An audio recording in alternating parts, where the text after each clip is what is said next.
Remove the 6 screws from the cover plate. Remove the cover plate and shock absorber film. Remove the controller.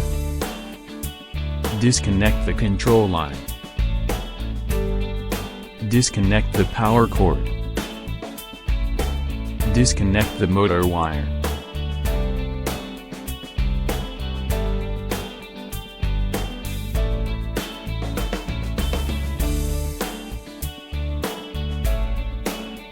Replace the controller.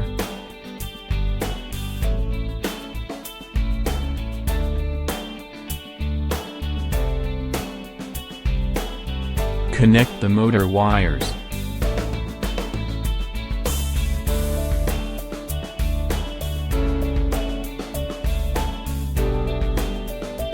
Connect the control line. Connect the power cord according to the same color.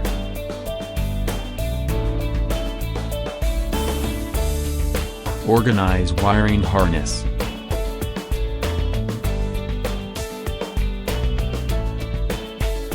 Install shock absorber film and cover plate.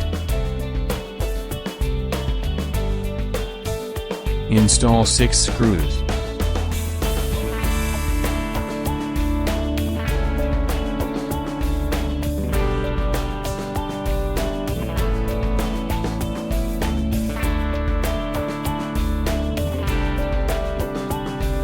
Replacement completed.